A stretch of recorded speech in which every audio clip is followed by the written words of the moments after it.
ফজরের নামাজ পড়াইছেন হযরত ওমর ফারুক, একামত হয়ে গেল, আল্লাহু আকবার বলে হাত বেঁধেছে বুকে, আর একটা গোলাম হযরত ওমর ফারুককে মারার জন্য ছোরা নিয়েছিল, হাতে ছোরা নিয়েছিল, যে যেমনই নিয়াত বানবে বুকে হাত বানবে একবারে ছোরা দিয়ে দেবো তার পেটে। আল্লাহু আকবার বলে যেমনই নিয়াত বাঁধলেন, বুকে হাত বাঁধলেন, সুবহানাল্লাহ, ওই গোলাম কাতার চিরে চিরে হযরত ওমর ফারুকের পেটে এমন জোর করে দিলেন ছোরা, সুবহানাল্লাহ, একবার হযরত ওমর ফারুক বেহুশে পড়ে গেলেন। শেষ কথা, ধরা পড়লো, মেলায় কিছু হলো। এবার হযরত ওমর ফারুক রাদিয়াল্লাহু তাআলা আনহুকে দেখার জন্য অনেক লোক আসছেন। আপনার গ্রামে যদি একটা মার্ডার হয়ে যায় তো লোক দেখতে যাবে না? যাবে না? যাবে না? যাবে। একটা মুসলমানের রাজা মার্ডার হয়ে গেছে, সব দেখতে আসে, দেখে যায়, দেখতে আসে, দেখে যায়। একটা যুবকের কথা বলছি, ও হযরত ওমর ফারুককে দেখার পর বাড়ির দিকে হাঁটতে শুরু করেছে। ধরেন যে আপনার এই যে হেলোজেন লাগা আছে, এতখানি মোটামুটি গেছে, 10 কদম 15 কদম যখন হেঁটেছে, হযরত ওমর ফারুক এত বড় জখম, এত বড় জখম, লোকেরা বলছেন তখন কোথায় পাবেন? আরে সিরসা মেডিকেল নিয়ে চল, পূর্ণিয়া মেডিকেল নিয়ে চল, আরে চল শিলিগুড়ি নিয়ে চল, পাটনা নিয়ে চল, কলকাতা নিয়ে চল, এরকম বড় বড় হসপিটাল কোথায় পাবেন? এত বড় জখম। একজন সাহাবী বলছেন, মুখে দুধ গালা দাও, একটু বল হবে, রক্ত তো সব বয়ে গেল। ওরে সুবহানাল্লাহ, এত বড় হয়ে জখম লেগেছে, মুখ দিয়ে দুধ দেয়, আর পেটে যে জায়গাতে জখম হয়েছে একদিক দিয়ে মুখ দিয়ে দুধ দেয়, আর ওই পেট দিয়ে যেখানে জখম হয়েছে দুধ হয়ে সাথে সাথে বের হয়ে যায়। এত বড় জখম।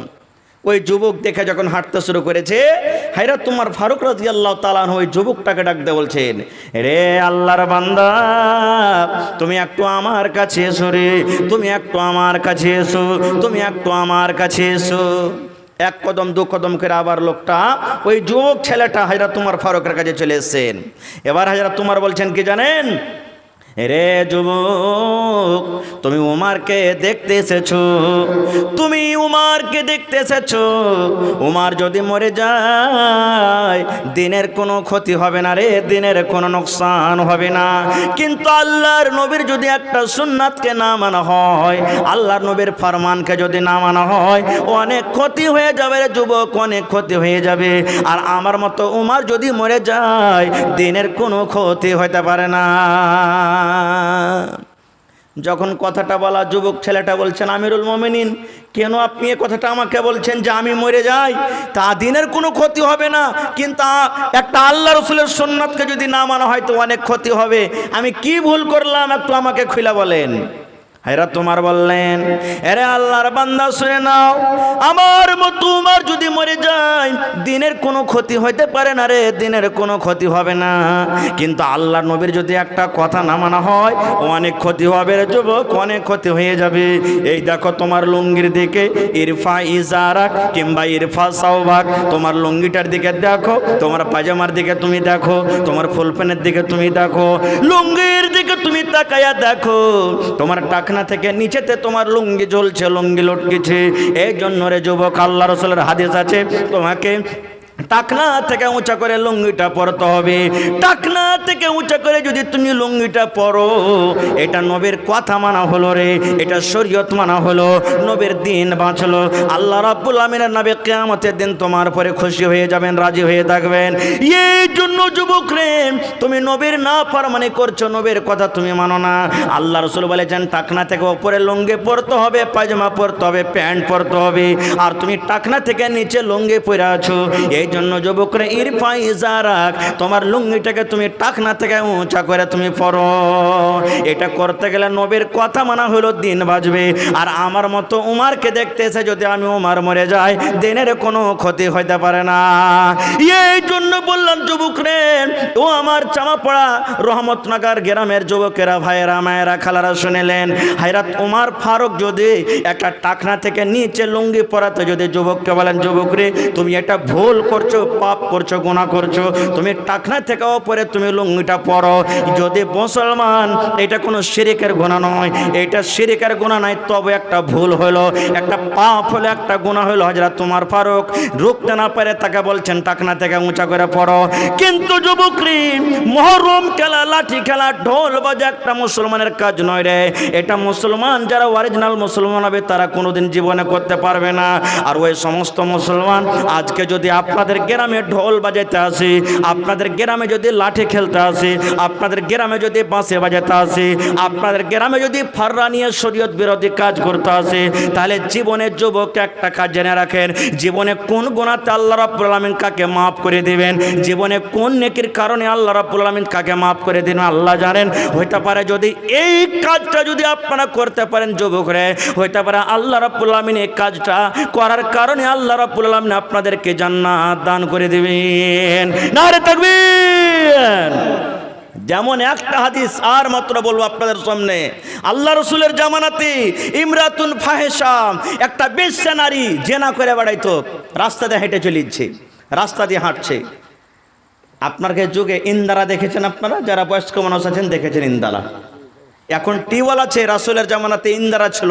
ঝাড়খণ্ডে বাঙালি দেখবেন অনেক এখন ইন্দারা আছে। ইন্দারা থেকে পানি তুলতে হবে। তো একটা বেটি ছেলে জেনা ব্যভিচার করতো, রাস্তা দিয়ে হাঁটছে।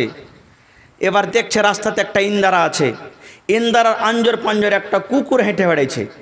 কুকুর পানি তুলতে পারবে ইন্দারা থেকে? পারবে যে ভাই? হানা বলেন না, পারবে?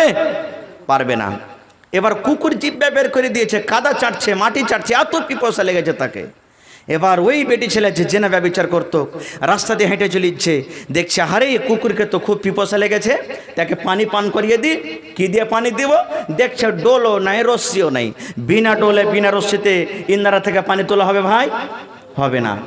রাসূল বললেন, তার শরীরে দোপাট্টা ছিল, ওড়নি ছিল, ওড়নিকে সেই চাদর রশ্মি করে, কিংবা পায়ে তার চামড়ার মুঞ্জা ছিল, মুঞ্জাকে ডল করে কিংবা টোনা বানিয়ে, কাপড়ের ওই ওড়নিকে টোনা বানিয়ে কোন রকম একটু একটু করে ভিজিয়ে ভিজিয়ে ভিজিয়ে ভিজিয়ে পানি তুলল। পানি তোলা পর জমিনে একরকমভাবে একটা গোল্লার এড়ে দিয়ে একটু গর্ত করে ওই জায়গাতে পানিটা ঢেলে দেওয়া হলো। আল্লাহ রাসূল বলেছেন, উম্মত রে, একটা মহিলা যে জেনা করত, যে গুনাহ করত, জেনা করা কাবিরা গুনাহ, বড় পাপ, বড় গুনাহ, বড় পাপ। কিন্তু আল্লাহ রাব্বুল আমিনের দরবারে সেই মহিলা বলছেন, আল্লাহ জীবনে কত পাপ করেছে, আমার ইজ্জত কত লোক দেখেছে, আল্লাহ আজকে আমি একটা কুকুরকে পানি পান করাবো। কুকুরকে পানি পান করার আগে কারণে রব্বুল আলামিন তুমি দয়া করে আমার জীবনের গুনাহটাকে আল্লাহ তুমি মাফ করে দাও। এবার ওই কুকুরের সামনে পানি দেওয়া হলো, কুকুর জিভে দিয়ে চেটে চেটে চেটে চেটে চেটে যেমনই পানি পান করলো। এবার যখন পানি পান করা হয়ে গেল, যখন তার হাঁপিটা বন্ধ হয়ে গেল, কাদা চাটা বন্ধ হয়ে গেল, মাটি খাওয়া যখন বন্ধ হয়ে গেল, মোটা শ্বাস যখন বন্ধ হয়ে গেল, আল্লাহ রাব্বুল আলামিন খুশখবরি দিয়ে দিলেন, নবী গো, ওই একটা মহিলা কুকুরকে পানি পান করার জন্য আমি আল্লাহ রাব্বুল আমিন তার জেনা ব্যভিচার করার জীবনের গুনাহকে মাফ করে আমি আল্লাহ তাকে আমি জান্নাতে ঘোষণা করে দিলাম। এরে মুসলমান, কুকুর একটা জানোয়ার, কেমন জিনিস দেখেন। আমার মাওলানারা বসে আছেন, জিজ্ঞাসা করবেন। আল্লাহ রাসূল বলেছেন, উম্মত রে, যদি কোনো কুকুর তোমার রুটিতে মুখ দিয়ে দেয়, রুটি তুমি খেয়ে না, ফেলে দাও। ভাতে মুখ দিয়ে দেয়, ভাত ফেলে দাও। আটাতে মুখ দিয়ে দেয়, আটা ফেলে দাও। তোমার বর্তনে মুখ দিয়ে দেয়, গামলাতে মুখ দিয়ে দেয়, হাঁড়িতে মুখ দিয়ে দেয়, তোমার থালিতে মুখ দিয়ে দেয়। রাসূল বলেছেন, কুকুর এত নাপাক জানোয়ার, এত নাপাক জানোয়ার, তোমার যদি গামলাতে হাঁড়িতে মুখ দিয়ে দেয়, ওই গামলাটাকে তুমি 7 বার করে তুমি ধোও। একবার তুমি মাটি ছাই দেয়া মাঞ্জু, আর 6 বার এমনি এমনি তুমি ধুয়ে লাও। 7 বার যতক্ষণ পর্যন্ত তুমি না ধোবে, অতক্ষণ পর্যন্ত তোমার ওই বার্তানটা পাক হবে না। ওই বার্তানটাতে তোমার খানা খাওয়া যাবে না, পানি পান করা যাবে না। এত কুকুর নাপাক জানোয়ার, কুকুরে যদি বার্তানে মুখ দিয়ে দেয়, সেই কুকুরের বার্তানটাকে যদি 7 বার করে ধুইতে হয়, তাহলে বার্তানটা পাক হবে। এরকম নাপাক জানোয়ারকে যদি মুসলমান পানি পান করায়, আল্লাহ যদি জীবনের গুনাহ মাফ করতে পারেন, বন্ধুরে, আজকে যারা বুরাই করছে, শরীয়ত বিরোধী কাজ করছে, তাদের জন্য আপনি দাঁড় হয়ে গেলেন, ঢাল হয়ে। আজকে আল্লাহর ঘরের জন্য জালসা, আজকে আল্লাহর ঘরের জন্য, মসজিদের জন্য জালসা। একটা কুকুরকে পানি পান করে যদি আল্লাহ জান্নাতি ঘোষণা করতে পারেন, আল্লাহ যদি জীবনের গুনাহ মাফ করতে পারেন, তবে আল্লাহর ঘরে দান করে কি আল্লাহ জীবনের গুনাহ মাফ করতে পারবেন না? পারবেন? জোরে বলেন, পারবেন কি পারবেন না?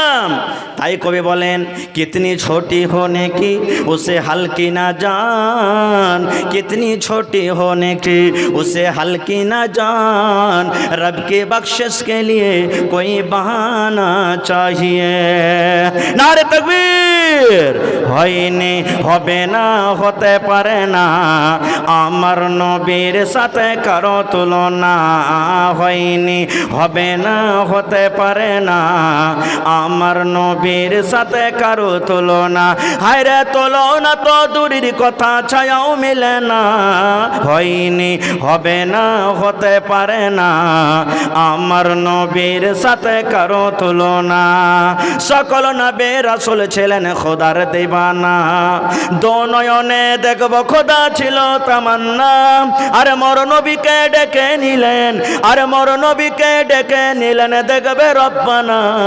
হয়নি, হবে না, হতে পারে না আমার নবীর সাথে কারো তুলনা, হয়নি, হবে না, হতে পারে না আমার নবীর সাথে কারো তুলনা। ইউসুফকে দেখে যারা আঙ্গুল কেটেছে, তারা কি আমার নবীর রূপ দেখেছে?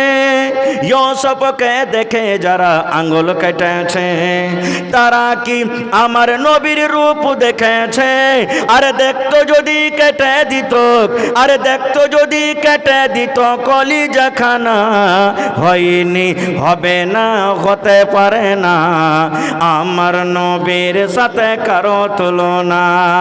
যার শানে আল্লাহ তাআলা করলেন ঘোষণা, খলকে আজিম আমার শাহে মদিনা, মুসলমানি নবী ছাড়া কিছুই মানে না, মুমিনি কোরআন ছাড়া কিছুই বুঝে না, হয়নি, হবে না, হতে পারে না আমার নবীর সাথে কারো তুলনা।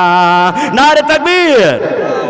ভাই আমার, তবে দেখি একটা লোক কোন আল্লাহর বান্দা আছেন 10,000 টাকা দিতে পারবেন আল্লাহর ঘরের জন্য? 5টা লোকের কাছে আবদার করেছি, 10,000 করে 5টা লোক, আর 17টা লোক 5,000 করে, এবং 12টা লোক 2,000 করে। দেখি সর্বপ্রথম কোন আল্লাহর বান্দা আছেন? যদি কোনো লোক 20,000 25,000 দান করতে পারেন, দিতে পারেন, এটা মনে করিয়েন না মৌলানা 10,000 তো চেয়েছে 10,000 টাকাই দিব।